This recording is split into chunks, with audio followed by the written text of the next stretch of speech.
welcome to my channel. We're at Gauntlet Birds of Prey, aren't we? That's right. Which is in Knutsford, and it's a gorgeous day, and what better time to come out and spend a bit of time looking at some birds of prey, which we'd never get to see anyway, would we? Ever. So, we got a goat nibbling my bear. Anyway, keep watching the video for the flying display. Alright, and I think we will get started. I always start when a plane comes over every time. So, we're blessed to be in the flight path here, so we get quite a lot of planes, as you probably noticed. But anyway, hi everybody, welcome to Gauntlet on this very quiet day. My name is Jake. Hope you're all having a really lovely day on this very beautiful sunny day here at Gauntlet. Welcome to our 12:30 World of Wings show. So this is pretty much a show of a mix of different species, really, from pretty much all across the globe. We've got I think today we've got some American species and also a couple of European species as well. So yeah, you're going to have a mix of a load of different birds. We're going to go from small birds to some really, really big birds. This show is one bird at a time, and I'll later show them. We've got a few mixed birds coming out. So we're going to start the show off today with a buzzard to start our show. And this buzzard is called Lance, and Lance is currently joining us here. And this is Lance, and Lance is a variable hawk. So the variable hawk is quite an unusual species, really. Probably a species that a lot of you have, unless you've been here, have probably not come in contact with. And they're very rare, especially in zoos in the country, and you don't tend to see it. Most of the time you'll tend to see collections flying things like Harris hawks and stuff, but no, we absolutely love this species. So this is Lance, and Lance is our beautiful variable hawk. So the variable hawk is found across South America, and they get the name the variable hawk because this was a species that baffled scientists for years and years, because we thought that out in South America there was just loads of different buzzards, and they came across all these buzzards with loads of different colorations, and we jumped to conclusion thinking, oh, these are just loads of different species in South America. But it actually got later found out that they were the same species, they just have different colours. So they decided to give this bird the name the variable hawk because they come in loads of different variations, mainly in coloration, occasionally in things like size and stuff as well. So it's quite a varied species. So they said, let's call it something easy, the variable hawk. I think Lance has done an absolutely amazing job for us. So if Lance could have a little round of applause as she makes her way off, it just tells her she's been a good girl. So we're going to move on now to meeting, I think, possibly a very unusual bird, or a fast bird. I actually don't know who we're meeting next. We're either meeting a falcon, or we are meeting a bird by the name of Dottie, who's very unusual. I honestly don't know, but I will find out in a minute. Oh, we're meeting the falcon. We're meeting our very fast bird next. So, this is Corey, and some of you will probably straight away recognise what this is, and this is a falcon. It is a peregrine falcon. Well, I lie a tiny bit. He's got a little bit of lanner in him, but he's mainly peregrine. So the peregrine falcon is the most widely distributed bird of prey on the planet, hence why he's in our World of Wings show. They're found across the globe. Well, this guy he's a UK peregrine, that's what his genes come from. But anyway, peregrines, as a lot of people know, fastest animal on the planet. In a vertical stoop, they can reach speeds of over 240 miles an hour. So fastest living animal on the planet. Falcons really are able to get these speeds is when they perform something we call a stoop. And what a stoop is, it's when pretty much the falcon falls through the sky. They are so incredibly aerodynamic, they can literally just plummet through the sky and make a perfect shape, which is very aerodynamic, and it allows them to hit these incredible speeds. But yeah, maximum we've recorded a peregrine at was 242 miles an hour. Wow. They technically could go faster, but we've just never recorded that, so it is quite impressive. But anyway, this bird is mainly hunting other birds. He's currently got his eyes locked on a wood pigeon and the goats, so we'll have to see what happens. Mr. Pigeon, I would move if I were you, because Corey is really looking at you. Luckily, he's probably not hungry enough to go get that pigeon right now, but if he was a little bit hungrier, I'm sure that pigeon would become dinner. But anyway, what they do is, falcons, over the years we've seen them live more around cities and towns than they ever have, really, because they thrive, because this is mainly hunting other birds. That's what they're evolved to do, mainly hunting pigeons. So what you've seen him do now, he's just done something we call a rouse. He's ruffled up all of his feathers. Birds of prey or birds will do that before any activity, whether that's sleeping or whether that's just getting comfy, or most of the time it's before they fly. They want to make sure every feather is in place. If you think today, we're probably not going to get 240 miles an hour, but we certainly could get up to 100 miles an hour today. So he wants to make sure every feather is in place. It's a bit like going on your holidays in a plane and they don't check the plane before you take off. It'd be really stupid because you can't solve it when you're up in the air. So it's really important for that falcon to make sure all the feathers are in place. So he's going to take off and we're going to fly the falcon. Oh, watch out, Mr. Pigeon! Whoa, almost. So we're going to fly the falcon in a very different way, because when he's not playing a game of tag with our pigeons or murder with our pigeons, we're going to get out a swing lure. So what that is, it's a leather pack on a bit of string. What it does, it replicates a bird flying around, and Corey's going to try and hunt it. So what we're going to do, I'm going to swing this lure around and Corey's going to hunt it, and he's going to stoop at me and try and grab this lure off me. As he stoops, I'm going to throw the lure out in front of him, probably about this far if I can, in front of his face. And then before he can grab the lure, I'm going to swipe it away, because what it replicates is an animal fleeing. So he's just gone around the back there. So I'm going to get the lure out and we're going to start playing the game. And I'm going to tell him it is game on. So a lot of people jump to conclusion and think that this is teasing the falcon. But it is not teasing the falcon, because as you've just seen, he can go out and chase pigeons. But you'll notice he didn't fully commit to that pigeon. He had a little chase of it, but he wasn't too bothered because he doesn't need to. He's just here now. So he doesn't need to, because he can get this dinner off me. He's not guaranteed he's going to catch that pigeon, but this lure, he knows as long as he works hard, I'm going to give him this lure, which a pigeon, that doesn't happen. He doesn't start chasing the pigeon. That pigeon goes, you know what, Corey, you worked really hard. You can eat me now. That doesn't happen. So playing this game is a much better way of achieving his dinner. So you'll see straight away, he's stooping in at the lure. He's switching on that speed, trying to catch me out. How does this game end? Well, it ends with either Corey touching this lure, which means he beats me, or it ends with us keeping going until one of us gives up. I will tell you right now that I will probably give up way before Corey, because I am nowhere near as fit as Corey. So he can keep going much longer than I can swing this lure. So you'll see now he's really cutting it quite fine. He'll whiz round. You'll see the shape of the falcon. It has those really sharp wings. That's how you can identify a falcon out in the wild. They have those really sharp, jagged wings, almost knives at the side of them. And that makes them so aerodynamic that they're able to cut through the air. The problem with them as well, you can see how hard he's beating them wings. Having those sharp wings is great for speed, but it's not very good for being buoyant. So it means they're quite muscly birds as well, and it means that they takes them a lot of energy to get up in the air. So they can't stay up in the air for very long most of the time. This sort of flying, they can't hold this for very long. So they have to be able to get the job done. So you'll see he's really picking on the pace. He's trying to put me under a lot of pressure because he knows he can only do this for so much longer, and he's going to be completely tired. And I'm going to be completely tired. So what we're going to do, we're going to do a couple more passes, and I'm going to tell Corey, you've overwhelmed me. I'm a pigeon. I'm tired. And how I tell him he's beat me, I shout, ho! That says you've won. He did a lovely job. He whizzes round, slams on his brakes, and lands beautifully. Can you have a little beautiful? I think he worked very, very hard for us. It's quite hard. Really good that one. He absolutely loved the job. Over there, nearly got. So in his head now, he's caught his dinner. So what instinctively he does now is he does something we call mantling. So what that means is he shields his dinner. He protects it, because he never knows what other predators have been watching him. Because as he's been hunting on, trying to catch that pigeon, or in this case a lure, Corey doesn't know if there's any other predators trying to sneak up on him and get his dinner, or even get him as well.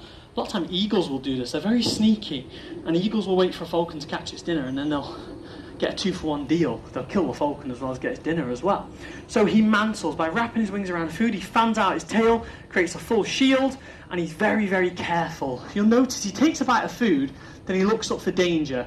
Takes a bite of food, looks up, checks around. Look, he's really having a good round, and then he goes back and eats again. So he's constantly on alert, checking out. Those natural instincts are buried deep, deep in this guy. He's got such incredible eyesight.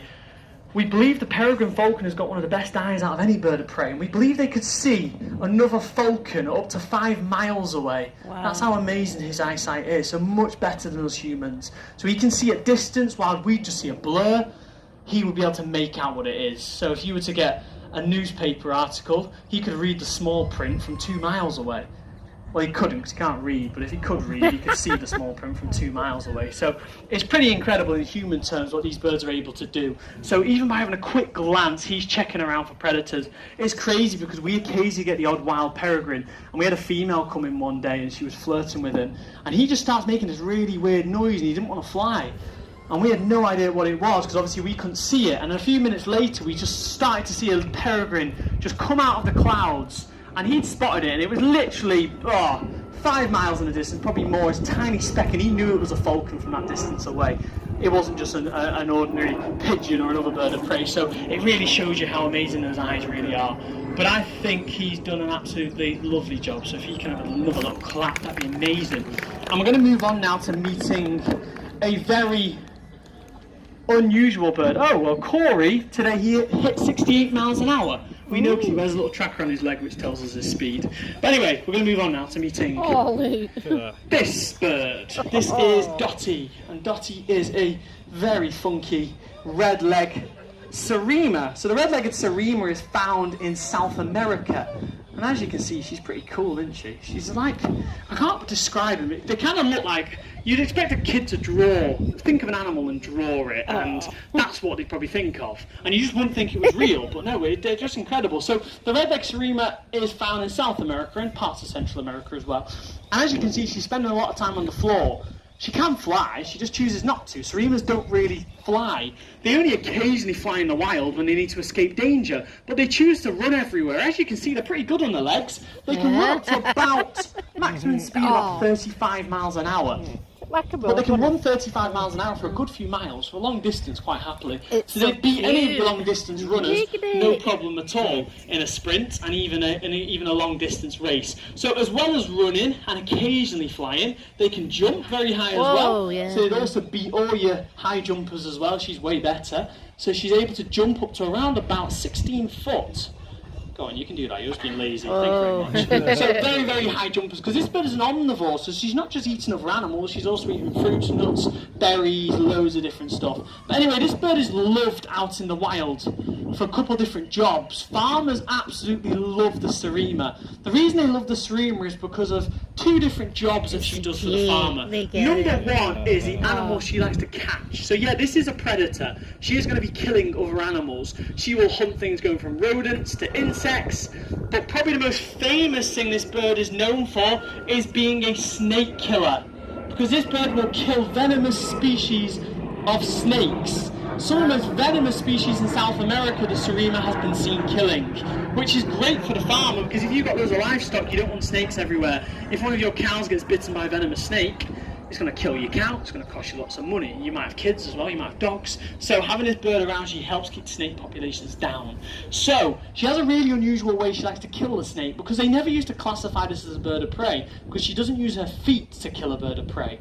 But they actually are reclassifying her now technically as a bird of prey, even if she doesn't use her feet. But she has a very unusual way she likes to kill her prey, and it's not using those very powerful feet. It's actually using a very different method. So we're going to try and show you this today, because I've got a rubber snake, and we're going to put the rubber snake on the floor, and hopefully Dottie is going to show us how she can kill it. I say hopefully. She isn't always the most enthusiastic about the rubber snake, so we will see what happens. We don't have to teach them how to do this killing thing they're going to do. We literally just give them a rubber snake or something that looks similar, the hose pipe, and they'll just whack it and then we reward them. So hopefully she's going to kill it for us. So I'm going to put it on the floor. She's going to run up to it, pick it up, and she should hopefully show us how she's going to kill it. There we go. She whacks it into the floor. You do it again, picks it up again, and it would have bitten you by now, Dots. You've got to hurry up a little bit. There we go. So she whacks it as hard as she can into the floor. They quickly learn that it's the fastest way to kill a snake. No, it's not dead yet. You can kill it once more. You wouldn't kill a snake in 2 whacks. Come on, kill it again. It's still moving, look. One more, thank you. She's saying, come on, give me my treat. I've done 1 kill. Now you've got to do the proper job like you would in the wild. So what they're actually... That's a really good one. Well done. I heard that one. It might be dead now, Dot. Oh no, there we go. We're doing the job now. So they normally find a nice favourite rock. And is it dead? Well done, because you have a clap. She's killed you. She saved you all from the vicious snake. That was good, wasn't it? Amazing. So having them around your farm is great, because they're going to keep the snake populations down. So they'll actually whack the snake over and over again. Come quite psychotic really, but they whack it over and over again, and they smash up all the bones in that snake, and then once the bones are all broken, what they do is they slice their talon down the belly of the snake, pull all the guts out, and then they'll knock it back and they'll eat it. So really, really cool thing for the farmer. But as well as doing that, she kills snakes, but she also warns the farmer about dangerous animals, because this bird has got a very loud alarm call, and this alarm call can be heard from quite a distance away. And Suremas will tend to live around each other. They're not particularly the most social, but they live in and around each other for safety of predators. Because if one starts screaming, it's a big echo, and suddenly it's a domino effect and everyone will start screaming. So the farmer knows if there's a coyote or another sort of predator entering his farm. And it's all down to this incredible bird. So we're going to get her to make this alarm call hopefully today. I sadly don't have a coyote, so what we're going to do, I've got a sound of a wild Surima making the call. So hopefully if I play this, it should be a domino effect, and Dottie should hopefully listen to this and repeat it. I'm not going to be stressing her out by doing this. She doesn't have to worry about coyotes living with us. She just knows if she replicates this, she gets a reward off me. But out in the wild, they'd be quite stressed. They'd be running around calling. But as you can see, Dottie doesn't really have many worries in life, and she doesn't have to worry about coyotes and wolves. But anyway, Dots, are we ready? I've just seen a coyote, so you've got to warn everyone. Are we ready?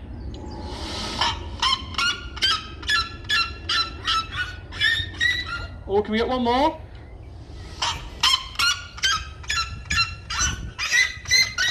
Oh, can we get one more?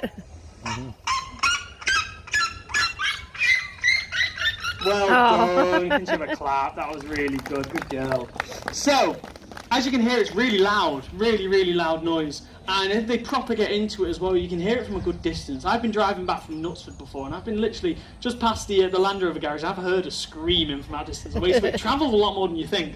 And it means as soon as the farmer hears that, he knows there's a dangerous animal around. But anyway, Dottie, you've been absolutely amazing. So we're going to whiz Dottie away and move on to our next bird. Yeah, give her a clap. Lovely job. Absolutely lovely job today, Dot. So we're going to move on now to meeting quite a big bird to finish our World of Wings show. And we're going to move on to meeting an incredible bald eagle. So the bald eagle is one of the most iconic birds, because this bird is the national emblem of America. And here she is. This is the very beautiful Holly, and Holly is just looping herself round over here. So the American bald eagle is a truly iconic bird, because yeah, like I said, the national emblem of America. She's just coming over from the right hand side. Absolutely beautiful bit of flying. Wow. Well done, Hol.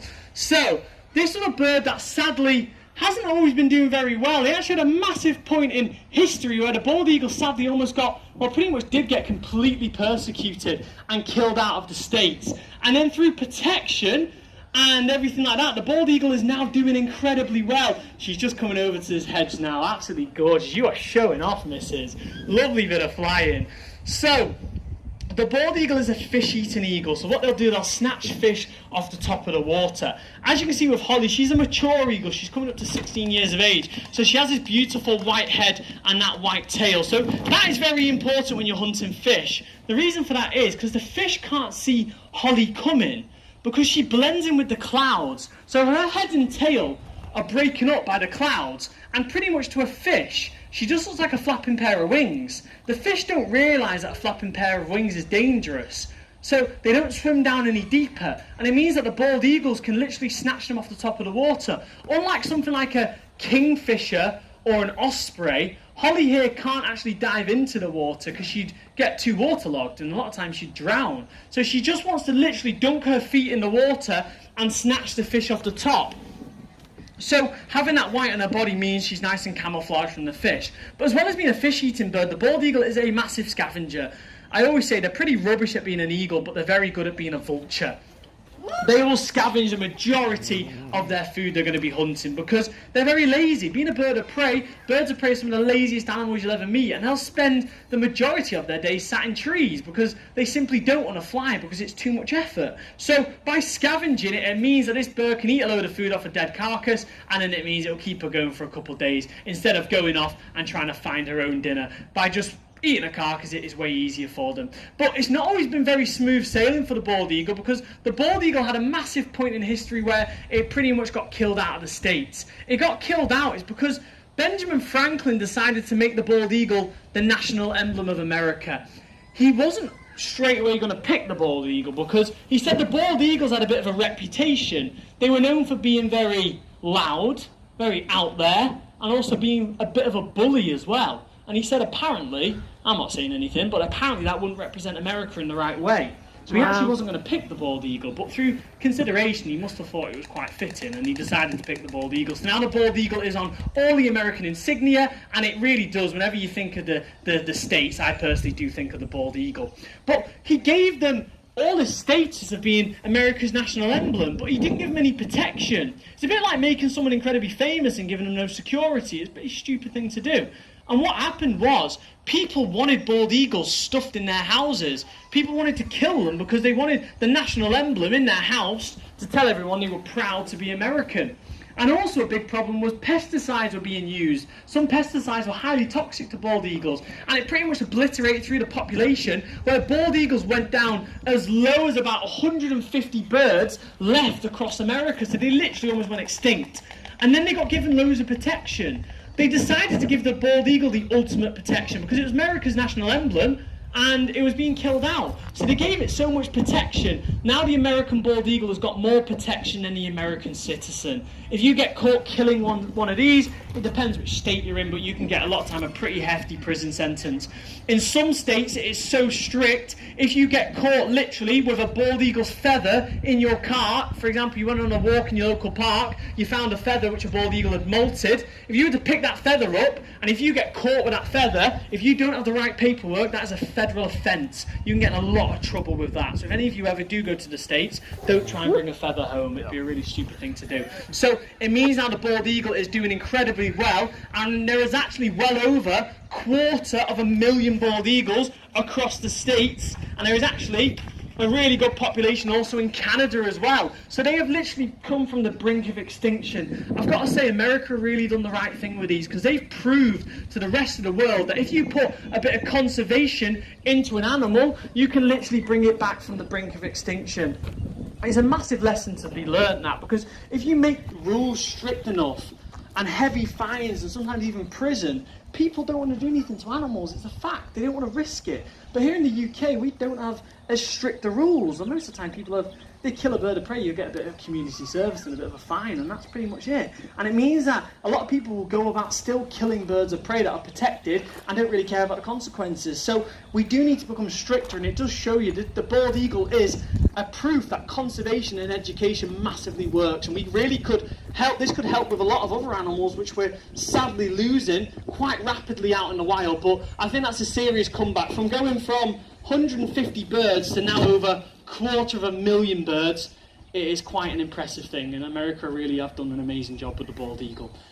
But anyway, Holly, you've done an absolutely amazing job for us. So Holly is sadly our last bird we are meeting today, so I really hope you all have enjoyed the World of Wings show. We have got our 2 o'clock meet and greet and Brainy Bird show happening next, and then after that we've got our massive show, Taking Flight, the African Ecosystem. Please stick around for that show, it is absolutely massive. Let's go and look at these birds. Oh, isn't it beautiful? European barn owl.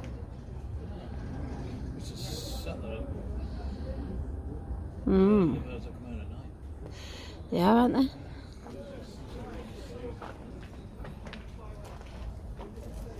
Glossop, can't see that. So you get to have a look round and go and have a look at your birds. Wow, look at that one. Oh, there's 2 of them.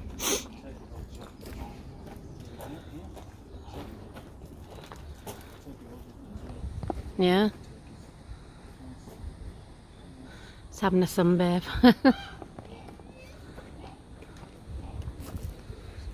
And there's one up floor. I keep his wings open, do you? Which ones are these? These are turkey vultures. Turkey vultures. Look like a turkey, don't they? They do look like a savage turkey, don't They do.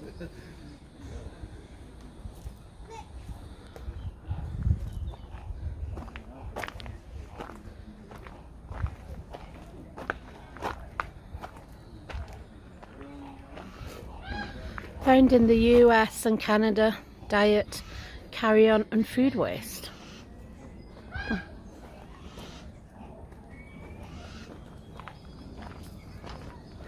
This is a burrowing owl. Oh, is it cute? So little. Oh. They look like kitty's eyes, them. Yeah. Wow, it's cute. Really cute. We're just surrounded by planes. We're right near on the flight path of the airport.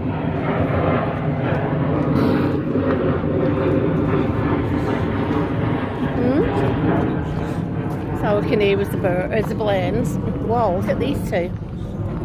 These are hooded vultures. Here's long legs.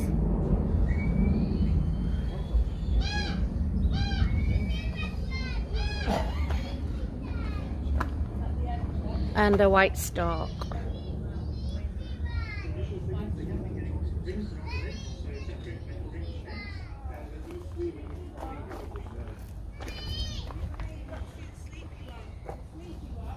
Oh, it's a tortoise.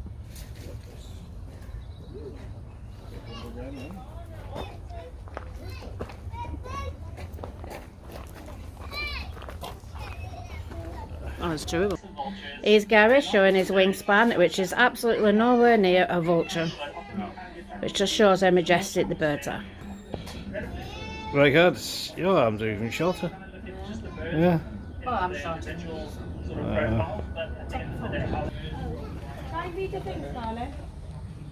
There's a common kestrel. Common kestrel. Oops. A beautiful bird. Like these two. Whoa, they're so big. They are big. Let's get it from there.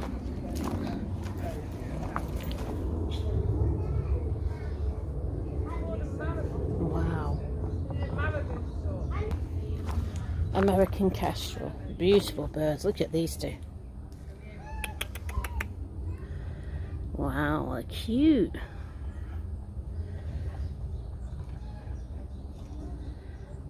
They're cute birds.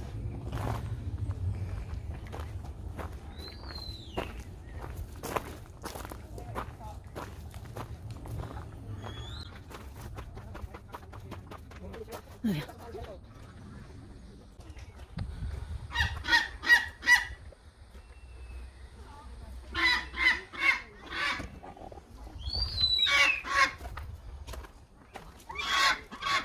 This is a Stella sea eagle.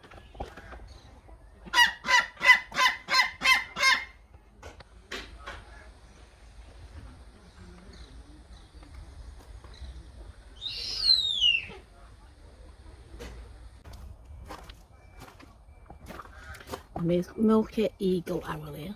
Just the back of it actually. Oh, it's on a swing. Maybe it's asleep.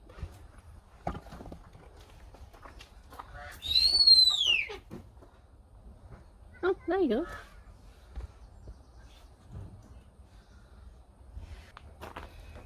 The straighted caracara. This one.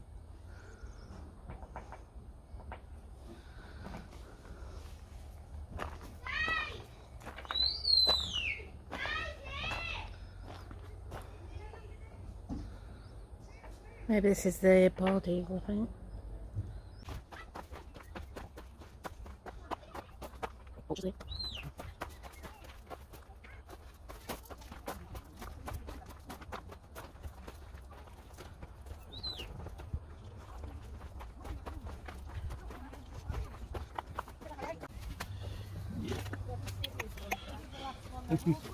Cute. Yeah. Yeah. A goat. Mm-hmm. The ankles there. They'll eat everything here, won't they? Oh, he's there. He's loving nice ear tickle. Oh, yeah. You love it there, don't you? Yes. Oh, yes.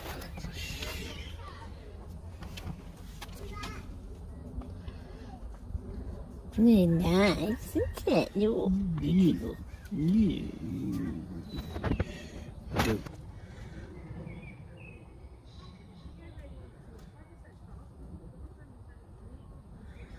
cute. Apparently there's some meerkats in here. So these are African grey crowned cranes, and they're cute, aren't they? Make this fun. All you can see is just a blur on it. Oh, look! Meerkats. And they're cute. Yeah. Compare the meerkat. Compare the meerkat.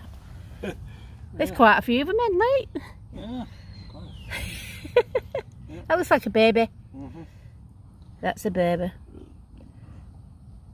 Oh, they're lovely. Sniff. They're nibbling each other, aren't they? Yeah, nibbling for nicks. Moving on. There we go. What are these birds in here? It's a snowy owl. There's no bird in there. No bird in that one. What are these? What are these? Yellow hooded carrot cora. They're cute, aren't they? Look at these beautiful flowers. They are gorgeous.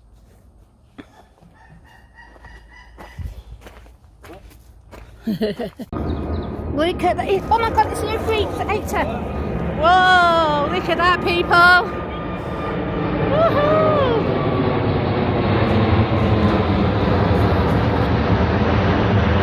Look at that gorgeous plane. Look at it. Wow. It's like how fast it's going. It's so beautiful. Now we're going to move on to meeting one of Africa's deadliest bird, and this is Gerald. Incredibly deadly name, I know. And Gerald is a milky eagle owl. So a lot of people look at an owl and think, oh, he looks like a teddy bear, he must be dead soft. They don't understand that owls are some of our most efficient and best killers on the planet. But owls are massively underestimated because the way they look so cute, they're really fluffy. You just want to give them a big hug. But this bird is literally a killing machine. Out in the wild, this guy's got such a repertoire of prey. He's taking all sorts. And pound for pound, he is 100% one of the most powerful birds, if not one of the most powerful animals out in Africa. And you'd never look at him and think that this bird is a killing machine, because he just looks, a lot of people think he looks like a Furby, one of those toys you got as a kid. Honestly, he really does. Anyway, how we're going to be flying Gerald is across war, because owls are back into flyers. They're not going up and soaring. Everybody thinks birds of prey or birds in general love to fly. Honestly, work here for a day, you quickly realise birds do not love to fly. Getting birds to fly is the hardest part of my job, because birds want to, naturally, they want to sit in trees. This is a species that will fly for averagely probably less than 5 minutes a day. They want to sit and conserve energy, and they're an ambush predator. They just wait for that perfect moment and then they pounce. So what does this guy hunt out in the wild? Is probably my next thing. So, out in the wild, the milky eagle owl, one of the main diets for them is actually baboons. They will literally tear you limb from limb, and this guy will kill them out in the wild. What he does is he's quite amazing how he works.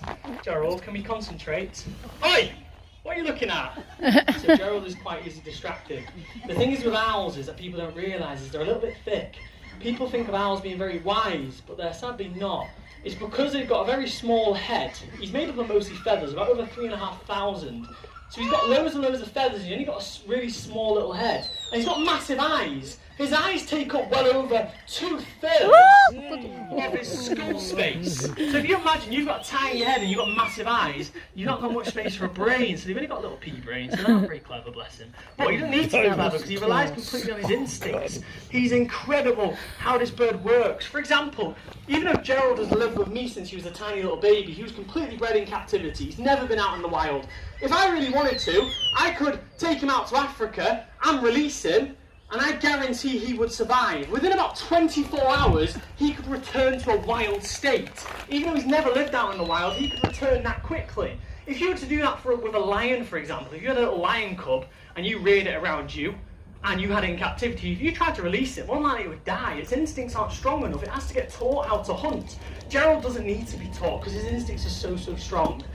But anyway, they'll mainly hunt baboons. They don't just kill baboons, they also will kill eagles. They've even been seen taking things like warthogs, in some cases, things like secretary birds, and they'll even sometimes even kill young lion cubs as well, we've been seen hunting. So they have such an array of prey items that they're going to be taking. have got around about 500 pounds worth of pressure in them.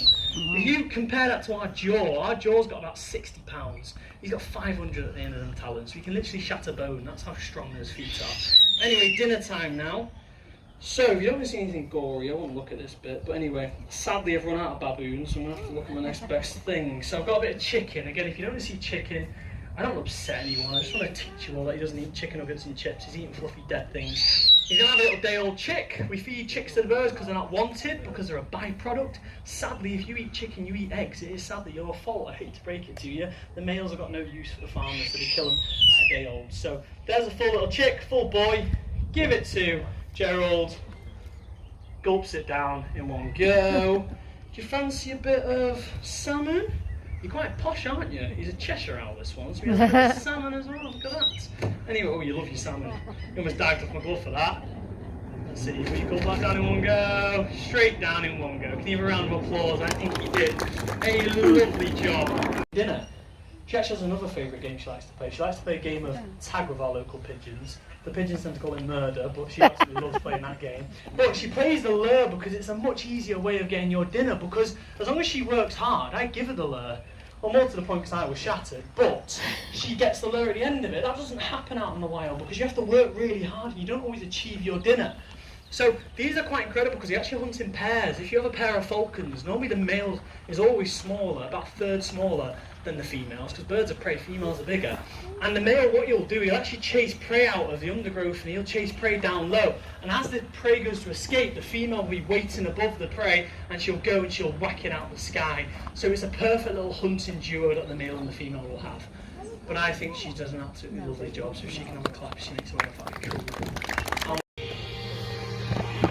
We're now actually starting to look at the African vulture crisis, where the numbers are plummeting. Without them, we'd get an increase in the spread of diseases, things like botulism, anthrax, and rabies. So a danger to human beings as well. That's right, it would be a danger to human beings. All you need is for one poison rhino, one poison elephant, and you wipe out 600 vultures. However, during breeding season, it's not only the 600 vultures that consume that carcass, it's potentially their chicks as well.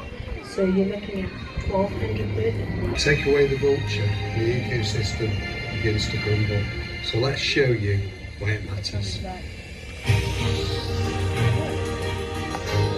Wow, Gailey.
Ecosystem, it all starts with that circling vulture.